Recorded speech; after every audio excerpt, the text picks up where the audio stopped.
권력형 범죄를 저지르고 범죄를 은폐하는 것이 추태입니까?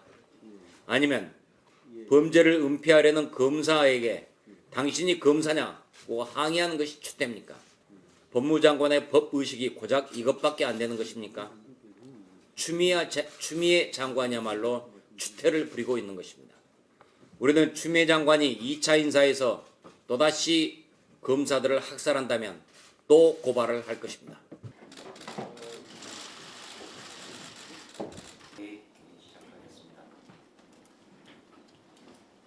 유재수 전 부산시 부시장 감찰 중단 사건과 관련해 조국 공소장을 보면은 친문 패거리들의 조폭적 행태가 잘 드러나고 있습니다. 백원우 전 비서관, 김경수 도지사, 윤건영 전 국정기획실장, 이 사람들이 유재수에 대한 특감을 중단시키기 위해 백방으로 뛴 모습이 잘 나타나고 있습니다. 그런 가운데 정권에 의해서 발탁된 심재철 대검 반부패부장은 유재수 사건과 관련해 이미 법원이 죄질이 나쁘다고 한 조국에 대해서 무혐의 처리하자고 한 것입니다. 심 부장은 백원우에 대해서는 기소유예를 하자고 했다고 하니 어찌 이런 사람을 검사라고 할 수 있겠습니까? 조국 공소장에 따르면 백원우는 유재수가 노무현 정부 인사들과 가깝다, 정권 초기에 비위가 알려지면 안 된다 등의 말을 했습니다. 김경수 등도 유재수를 살리기 위해 적극적으로 움직인 것입니다. 그들의 청탁을 받은 조국은 결국 유재수에 대한 감찰을 중단시켰습니다. 이런 감찰 중단의 전모가 공소장에 잘 나와 있습니다. 입만 열면 공정과 정의를 외쳤던 사람들이 자기 편의 범죄를 감추기 위해서는 수단 방법을 가리지 않았던 그런 추한 모습이 공소장에 잘 나타나 있습니다. 이런 사람들이 핵심으로 있는 이 정권이 바로 자신들의 범죄를 수사하는 윤석열 검찰을 공중분해시키기 위해 안간힘을 쓰고 있습니다. 정권 범죄를 수사하는 검찰 책임자급을 모두 좌천시키고 그 자리에 심재철 부장 같은 정치 검사들을 앉힌 것입니다.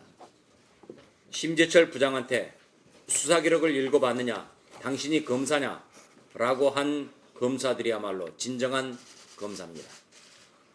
권력에 주눅들지 않고 범죄를 있는 그대로 캐내려고 했던 것입니다.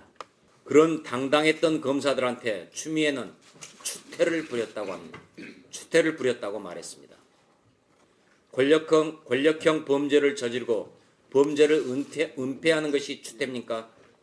아니면 범죄를 은폐하려는 검사에게 당신이 검사냐고 항의하는 것이 추태입니까? 법무장관의 법의식이 고작 이것밖에 안 되는 것입니까? 추미애 장관이야말로 추태를 부리고 있는 것입니다. 검사가 불법 부당한 지시에 대해 이의를 제기할 수 있다는 규정은 검찰청법에도 명시되어 있습니다. 심재철 부장에게 항의한 검사들은 이 법대로 움직인 것입니다. 그럼 그들을 법무부가 징계한다는 것은 추미애의 법무부가 바로 불법을 저지르는 것입니다. 추미애 장관은 이미 막가파의 여왕이란 별명을 얻었습니다. 그럼 그가 조만간 인사를 통해 권력 범죄를 수사하는 검사들을 2차로 숙청한다는 얘기가 나오고 있습니다. 만일 이런 막가파식 인사를 한다면 국민은 결코 용납하지 않을 것입니다. 우리 자유한국당은 1.8 검찰 대학살 만행을 저지른 추미애 장관을 권력 직권 남용 혐의로 이미 고발했습니다. 심재철 부장은 이 고발 사건을 고발이 아닌 진정으로 변질시켜 적당히 깔아뭉개려 했습니다. 그러다 검사들의 반발을 샀습니다. 검사들이 직권남용이 될 수 있다고 경고하자 심 부장은 그제서야 없던 일로 하자고 했던 것입니다. 심 부장 스스로 직권남용임을 알고 있었던 것입니다. 이처럼 권력범죄를 은폐하는 데 앞장서고 있는 심 부장은 당장 사퇴해야 합니다. 그리고 직권남용 등의 혐의로 검찰의 수사를 받아야 합니다. 우리는 추미애 장관이 2차 인사에서 또다시 검사들을 학살한다면 또 고발을 할 것입니다. 추미애 장관 역시 직권을 남용해 정권의 범죄를 은폐하려 한 혐의입니다. 은폐하려 하기 때문입니다. 추미애 장관에게 경고합니다. 당신도 검찰 대학살의 대가를 반드시 치르게 될 것입니다.